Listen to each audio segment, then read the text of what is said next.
नमस्कार, मैं daily news express में आपका बहुत बहुत स्वागत करती हूं और आज हमारे साथ हैं आम आदमी पार्टी की तिगांव विधानसभा की वीना वशिष्ठ जी। नमस्कार मैम। नमस्ते जी। नमस्ते मैम, आप आम आदमी पार्टी से जुड़ी है। पहले तो आप आदमी पार्टी से क्यों जुड़ी हैं, इसके बारे में हमें कुछ बताइए। मेरी सोच जो है वो सामंतवाद के खिलाफ है। जो लोग गरीबों का शोषण करते हैं, ये जो कह दो कि ये जो चल रहा है कि गरीब लोगों के खिलाफ, इस सिस्टम के खिलाफ, जो ये सिस्टम चल रहा है भाई, शोषण चल रहा है और 100-100 करोड़ के जो है पास हो रहे हैं, लेकिन फिर भी ज़मीन पे कोई काम नहीं है। नगर निगम में जाते हैं तो वहाँ पे कुछ कहते हैं तो भाई पैसे ही नहीं है। तो जनता के साथ इतना जो धोखा हो रहा है, ये सिस्टम जो है ना, ये हमारी आम आदमी पार्टी, केजरीवाल सरकार जो है, इसीलिए मैदान में आई थी कि ये सिस्टम के खिलाफ लड़ा जाए। और इस पार्टी में सारे क्वालिफाइड शिक्षित लोग हैं जो परिवर्तन चाहते हैं। मैं उस परिवर्तन में अपनी आहुति देना चाहती हूँ। मेरी आहुति ये होगी, जितनी भी मेरी बची कुची जो जीवन है, उस जीवन का सदुपयोग मैं करना चाहती हूँ, ताकि मरने से पहले अपने गरीब जो लोग हैं, जो इस सिस्टम से जूझ रहे हैं, और उनका जीना कुछ आसान हो। इस बेरोज़गारी के खिलाफ, इस अव्यवस्था के खिलाफ मेरी आवाज़ हमेशा उठती रहेगी, मरते दम तक। मैं यही चाहूँगी कि जो गरीब लोग हैं, इस सामंतवाद से जो लड़ रहे हैं, मैं इसके खिलाफ शुरू से ही रही हूँ। इसमें ज़्यादातर हम महिलाओं का भी शोषण होता है। महिलाओं का बचपन से लेके बुढ़ापे तक शोषण होता है। उसी तरीके से जो गरीब लोग हैं, उनका भी यही हाल है। ये जो राजनीति कर रहे हैं, ये कभी भी गरीब लोगों को आगे नहीं बढ़ने देना चाहते। उनको शिक्षित होने से रोकते हैं। अगर वो शिक्षित हो गए तो फिर इनका कैसे चलेगा। गुंडाराज के मैं खिलाफ हूँ। मैं चाहती हूँ एक आम आदमी की सरकार आए। आम आदमी की जो सरकार आएगी, उसमें हमें स्वास्थ्य के लिए, एजुकेशन के लिए, हमारा जीवन किस तरीके से सुलभ हो। एक गरीब महिला के लिए जो संघर्ष कर रही है अपने परिवार को पालने के लिए, एक गरीब भाई जो बेरोज़गार घूम रहा है, जो हर दिन मरता है, हर दिन जीता है, वो अपना जीवन कैसे यापन कर रहा है। बहुत लोग हैं जो आत्महत्या तक कर लेते हैं। बेटियां हैं, वो सिस्टम से जूझ रही हैं, उनको आगे बढ़ने से रोका जा रहा है। खुद मेरे साथ भी ऐसा ही हो रहा है। मैंने शुरू से देखा है कि बेटियों को आगे बढ़ने से रोका जाता है, उन पर एलिगेशन लगाए जाते हैं ताकि वो हरासमेंट होके अपने घर में बैठें।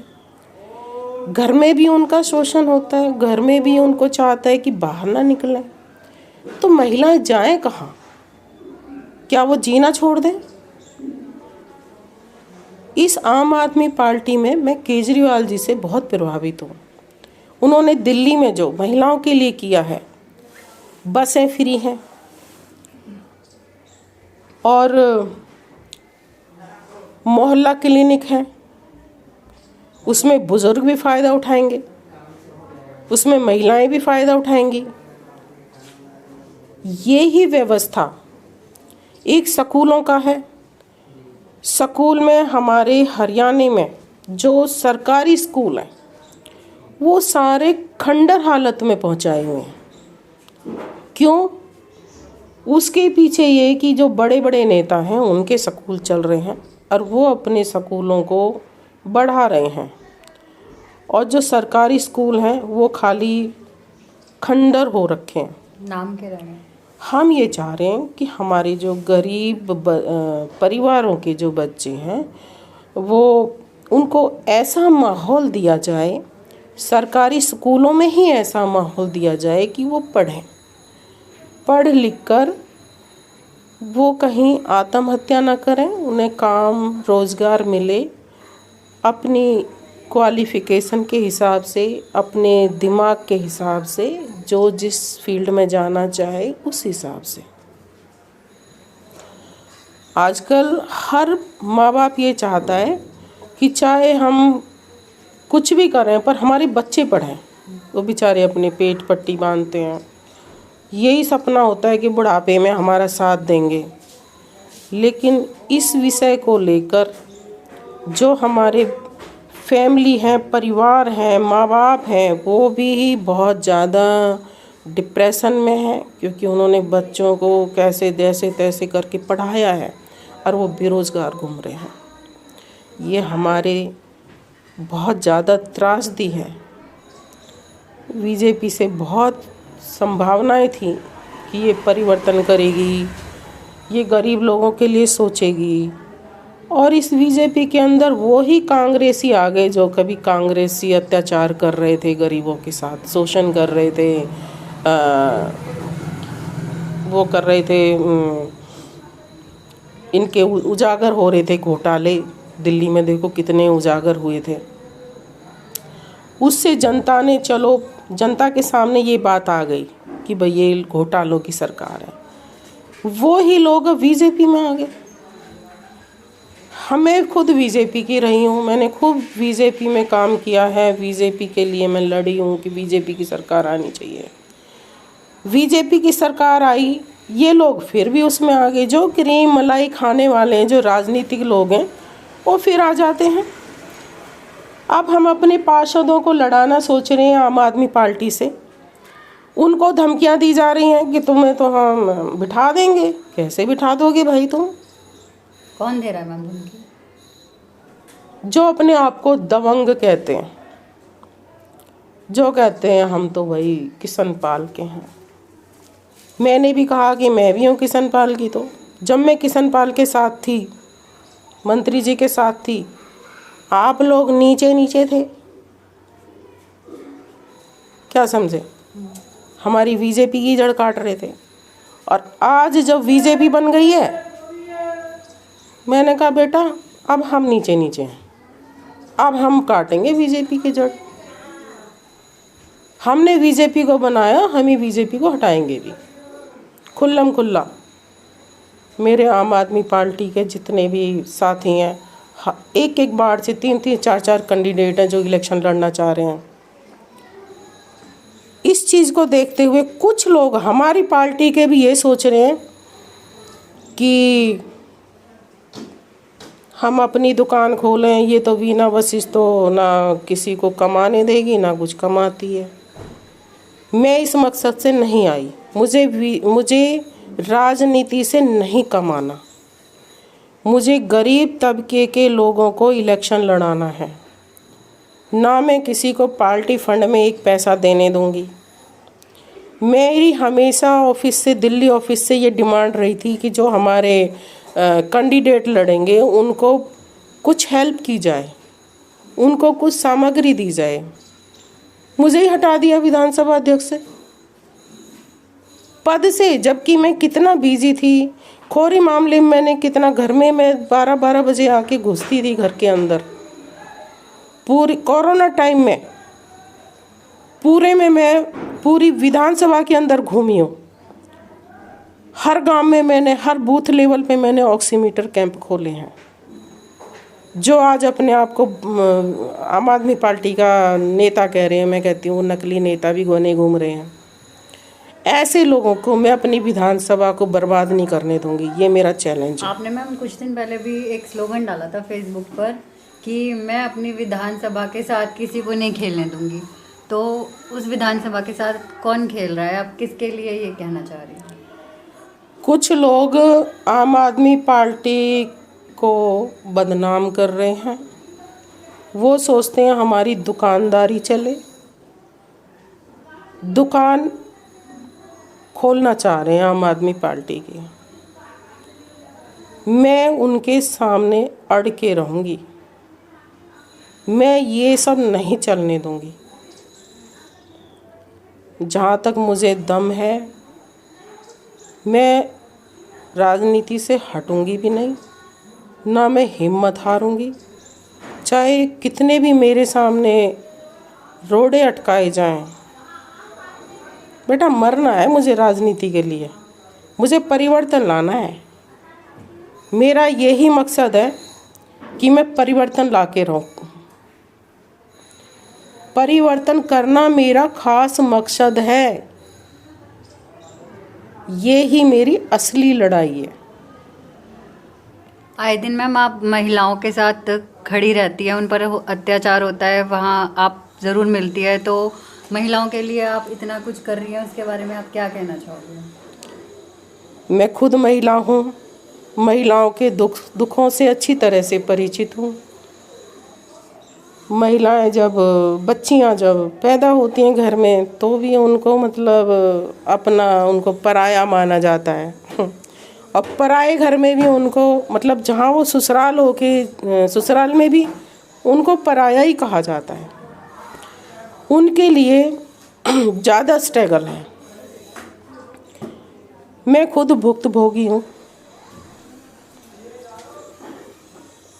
मैं इस व्यवस्था के खिलाफ हूँ, मैं महिलाओं के साथ हूँ। एक महिला होने के नाते मैं महिलाओं के साथ हूँ। मैं महिलाओं की लड़ाई भी मेरी एक अलग लड़ाई है, राजनीति से हट के लड़ाई है। जब भी किसी महिला के ऊपर संकट आएगा मैं ढाल बन के खड़ी हो जाऊंगी। मैं अपनी ज़िंदगी को सफल करना चाहती हूँ, गुमनाम ज़िंदगी मैं नहीं जी सकती। मैंने अपनी लाइफ में बहुत मेहनत की है, बहुत स्ट्रगल किया है। गलत लोगों के साथ मैं हमेशा अड़ी हूँ, झुकी नहीं हूँ। सच्चे लोगों के साथ मैं हमेशा खड़ी हूँ, चाहे मेरा वो भाई भी कोई क्यों ना हो। मैं अपने भाइयों के साथ भी खड़ी हूँ। खाली ये नहीं है कि महिलाओं के साथ ही, और भाइयों के साथ भी खड़ी हूँ। बहुत से भाई भी हैं ऐसे जो इस राजनीति के उसमें पिस रहे हैं, गलत उसमें पिस रहे हैं बेचारे।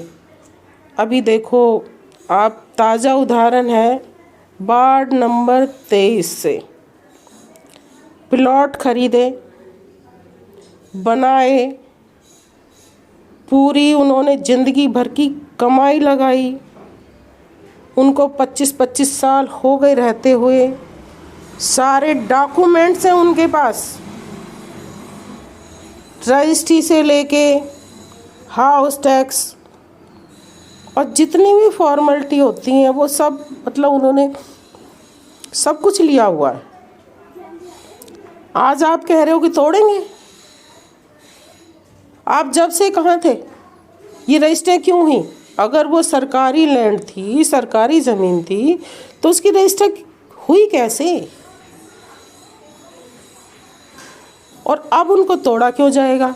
तो क्या वो भाई परेशान नहीं है? मैं उन भाइयों के साथ भी खड़ी हूँ। जब उन पे बुलडोज़र चलेगा तो मैं उनके सामने खड़ी होंगी। पहले मेरे ऊपर बुलडोज़र चलाओ। मैं इस व्यवस्था के खिलाफ हूँ और हमेशा रहूँगी। तो मैम, डेली न्यूज़ एक्सप्रेस के माध्यम से आप लोगों को क्या संदेश देना चाहोगे? संदेश यही है, अपने आत्मसम्मान को जिंदा रखो, कायरों की तरह मत जियो, ये गलत राजनीति के खिलाफ खड़े हो जाओ और अपनी वोट का सदुपयोग करो। आपको शराब के लालच में वोट नहीं देनी है, आपको बिकना नहीं है। आप अपने हक के लिए वोट दो कि कौन सी पार्टी हमारे हक में है। बीजेपी ने धोखे दिए, आप समझ जाओ। मोदी जी ने बड़े बड़े वादे किए, किसी को कुछ नहीं मिला, आप समझ जाओ। स्वच्छता अभियान चलाया, स्मार्ट सिटी चलाई, आप रोड पे निकल नहीं सकते। बारिश हो जाए तो आप कॉर्नर की दुकान से दूध का पैकेट नहीं ला सकते। आप ऐसे कब तक जियोगे? आंखें खोलो अपनी, आंखें खोलोगे तो जियोगे, वरना आप आत्महत्या करोगे। अब फैसला आपका है कि आपको जीना है कि आत्महत्या करनी है। इस व्यवस्था के खिलाफ खड़े हो जाओ। ये वीणा वशिष्ठ आपके साथ रहेगी। और मेरी बात को आपने उठाया और इस तरीके से आप भी मेरे साथ रहोगे तो हम लोग अपनी कामयाब हो जाएंगे, क्योंकि ये गरीबों की पार्टी है, ये पैसे वालों की पार्टी नहीं है। ना हम पैसे से लड़ेंगे, ना हम शराब से लड़ेंगे। न्यूज़ एक्सप्रेस से जुड़ने के लिए आपका बहुत